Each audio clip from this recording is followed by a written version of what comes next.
Welcome to the deep dive. Thinking about heading to Barcelona? Well, you're definitely in the right place today. Hmm. We're going to unpack pretty much everything a visitor needs to know. We've pulled together a whole range of sources, official info from the city council, the Guardia Urbana, academic papers on tourism management. Right, and also things like a local's guide for solo female travelers, info on public transport, travel advisories, even stuff shared by other tourists. Exactly. So our mission really is to give you the essential info you need to get around Barcelona, understand, how the city handles all its tourists, and basically stay safe and informed, ready to dive in. Let's do it. And the scale, the sheer scale of tourism there is, Yeah. well, it's quite something. Huge numbers, right? Oh, yeah. We're talking like over 30 million visitors back in 2017. 30 million. Wow. And that includes, not just people staying overnight, but loads of day trippers too. It definitely creates a vibrant atmosphere, but sometimes a crowded one too. Absolutely. And this isn't exactly new, is it? This boom. It really kicked off after the '92 Olympics. That was the catalyst, yeah. Think about it. Back in 1990, maybe 2 million tourists staying in hotels. Fast forward to 2013, and it's, 7.5 million? A massive jump. Yeah. And even by 2012, the total visitor count was already around 24.5 million, split pretty evenly between overnight stays and day visits. And those day trippers, it's a mix. Locals, other Spaniards, international folks. Yeah, roughly half were Catalan, and the other half were from elsewhere in Spain or international visitors just popping in for the day. Interesting. And where are the overnight folks staying? It's not all hotels, is it? No, not at all. Hotels are the biggest chunk, about 54%, sure. But a really significant number, like 21%, stay with friends or family, VFR tourism. Ah, okay. And you've got holiday rentals at 8%, pensions around 6%, and hostels and similar budget places making up about 11%. So quite a mix, catering to different budgets and travel styles. And it seems people really fall in love with the place. Repeat visitors are common. Very common. Almost half of hotel guests have been before. And get this, over 28% have visited 3 times or more. That says a lot. People keep coming back. It really does. And interestingly, just over half of those hotel guests are there purely for a holiday. Being the rest are business, other reasons. Yeah, suggest a fair number are there for work or maybe studying or other purposes. It's a city with many draws. So, okay, with all these millions of people coming, how does a city like Barcelona actually manage all of this? It must be a huge challenge. It is. And they've been thinking about it strategically for quite some time. It wasn't like they suddenly woke up to it recently. We're talking as early as 2004. They realized just attracting more and more tourists wasn't, sustainable. Right. So they started focusing on this idea of responsible tourism. Responsible tourism. What does that mean in practice? Basically, the idea is to make the city better for the people who live there first. The thinking is, if it's a great city for residents, it'll naturally be a better place for visitors, too. It's about the city using tourism, not being used by it, if that makes sense. Yeah, totally. So less about just boosting numbers, more about the impact. Exactly. Yeah. Early on, the focus was on finding that balance, between residents' lives and the visitor experience, while protecting the city's identity, its character. And that thinking has evolved, hasn't it? From just promotion to actual governance. Precisely. The strategic plans, like the ones for 2010, 2015, and then 2016, 2020, really show that shift. They talk about sustainability, responsibility, spreading the economic benefits more evenly, social cohesion, innovation, and tourism. And this idea of tourists as temporary citizens, I like that. Yeah, it captures that shift towards a more integrated, considered approach. And it's not just the city council making these plans in a vacuum, right? They involve locals. Oh, yes, definitely. They try to involve residents, businesses, all sorts of stakeholders. They have things like the City and Tourism Council and online platforms like Decidem.Barcelona for participation. So for you listening, that means the city's trying to juggle everyone's needs, locals and visitors. Exactly. And one key strategy, which is good news if you want to get off the beaten path, Yeah. is this territorial deconcentration. Meaning spreading people out. Yeah, encouraging visitors to explore beyond just Las Ramblas or Park Güell. Go see other neighborhoods. It helps ease the crowding in the hotspots and, honestly, probably gives you a more authentic experience. Good tip. And all this planning relies on data, I assume. Absolutely. They're not just guessing. They track visitor activity using airport data, port data, how municipal services are used, police reports, all sorts of things. They even publish forecasts. Yep, monthly forecasts of visitor numbers. It allows them to be much more proactive in managing flows, potential issues. Okay, so given these huge numbers, let's talk safety and security. That's always a big concern for visitors anywhere. What's the picture in Barcelona? Well, unfortunately, petty crime is definitely something to be aware of. Pickpocketing, purse snatching. It's quite common, especially in crowded tourist areas. Right. The sources are pretty consistent. You need to be extra careful during holidays, festivals, weekends, and just generally in those busy hotspots. Are there specific places that pop up again and again as high risk? Yes, several. Transportation hubs are key targets. Albrat Airport, the Aerobus to the airport, Saints train station, the metro system. Be very vigilant there. And tourist sites themselves? Barceloneta Beach, Park Güell, Las Ramblas, Paseo de Gracia, Plaza de Catalunya, Plaza Real, even near the Sagrada Familia. Basically, anywhere there are large crowds of tourists, you need to have your wits about you. And how do these thieves operate? It's not always just a simple grab, is it? Often not. They frequently work in teams and use distraction tactics. The bird poo scam is a classic. Hmm. Someone helpfully points out a stain, maybe squirts something on you, and while you're distracted, an accomplice lifts your wallet. Or someone asks for directions, or points to something on your shoe. Anything to divert your attention for a second. So be wary of overly helpful strangers in crowded spots. Exactly. That's a good rule of thumb. Are there other specific scams people should know about? Things to look out for? Yes, a few common ones.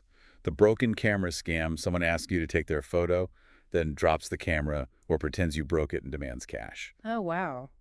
Watch out for people, sometimes older women, offering you rosemary, supposedly for good luck, then demanding money quite aggressively. Okay. Restaurants without prices clearly displayed, always check first to avoid surprise charges.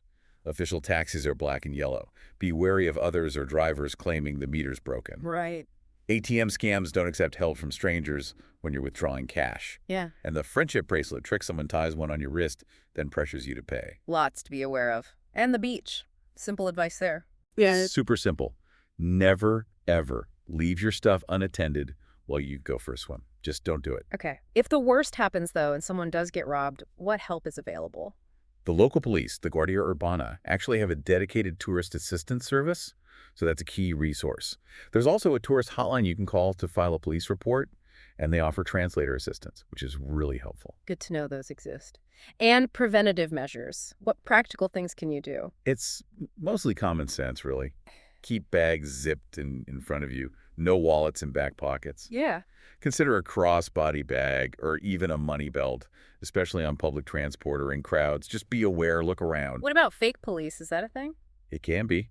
If someone approaches you claiming to be plainclothes police, always insist on seeing official ID. Don't just hand over your wallet or passport. Right. And while violent crime isn't common against tourists, what about burglaries, like in rentals? It can happen, yeah. So make sure your holiday rental is secure, locked doors and windows, just like you would at home, and one for drivers. Be cautious if someone tries to flag you down for a supposed flat tire or accident. It can be a setup to steal your car or belongings while you're distracted. Okay, good heads up. Let's shift to public transport. Essential for getting around, right? Absolutely essential Yeah. and heavily used. Interestingly, women make up a huge proportion of public transport users, like 80% of journeys. Wow. But there are some safety concerns there, too. Yeah, surveys from 2020 did show that a significant number of reported crimes happened on public transport or at stations, and women were unfortunately the majority of victims in those reports. That's definitely something for everyone, especially solo female travelers, to keep in mind. Are they doing anything about it? Yes, there are initiatives. Something called Inclusify, for example, is designed to gather feedback, especially from women, about their experiences and safety concerns on transport. Using that feedback to make improvements. That's the goal, to make the system feel safer and more inclusive. That feedback tool is actually part of the main public transport app, the AMB Mobilitat app, which you might be using anyway to plan journeys. Ah, clever integration. What did they learn from that feedback? Anything useful for visitors? Well, they found they needed to engage better with different types of users, make the app maybe more appealing across the board. Also, refining the app's features, making sure the safety and accessibility info is really clear and meets users' needs. I'm just telling people about it. Yeah, basically raising awareness so more people know the tool exists and how it can help contribute to safer travel for everyone. Okay, let's zoom in on a couple of huge attractions. Park Güell and the Sagrada Familia. Anything specific visitors need to know for those? Definitely. They both have measures to handle the crowds. For Park Güell, the main thing is there's now an entrance fee for the core monumental area, Mm. where all the Gaudi structures are. So you need a ticket for that part. Yes. The park has different zones. The ticketed regulated zone, the monumental zone within that, and then the wider forestal zone, which is still free. Oh, and residents in nearby areas can get a free pass. Good for them. Any tips for getting there? Yes. If you buy your ticket in advance, which you should, there's a free shuttle bus from the Alphon X metro station right to the entrance. Saves you a steep uphill walk. Nice. Okay, and Sagrada Familia. Also need to plan ahead. Absolutely critical. They really push advanced online bookings now. They've adjusted opening hours, added ticket offices, but crucially, they limit how many people can enter each hour. So no just showing up and hoping. Not recommended at all. Yeah. Online tickets have been a thing since 2010, so booking ahead is pretty much essential if you want to guarantee entry, Wow. especially during busy times. Got it. Book ahead. Now, accommodation more generally. You mentioned holiday rentals earlier. That's a bit of a hot topic in Barcelona, isn't it? It really is. The city actively regulates tourist accommodation. There are big concerns about, overdevelopment, driving up housing costs for locals, changing the character of neighborhoods. Social impact. Exactly. They even put a temporary freeze on new tourist accommodation licenses back in 2015. There's a specific plan, the usage plan, that restricts growth, especially in central areas like the Old City, Ciutat Vella. And they crack down on illegal rentals. Oh, yeah. They actively search for and shut down illegal tourist flats. They even run campaigns encouraging visitors like you to make sure you're booking licensed, legal places. So doing your homework on where you stay is important, not just for you, but for the city too. Definitely. It's Yeah. part of that responsible tourism idea. What about tour guides? Are there rules for them to minimize disruption? Yes, there are guidelines. Things like keeping tour groups reasonably small, using audio guide systems instead of shouting. Makes sense. Less noise. Right. Also, respecting residents, planning routes to avoid blocking narrow streets, basically acting as good ambassadors for the city and promoting respectful tourism.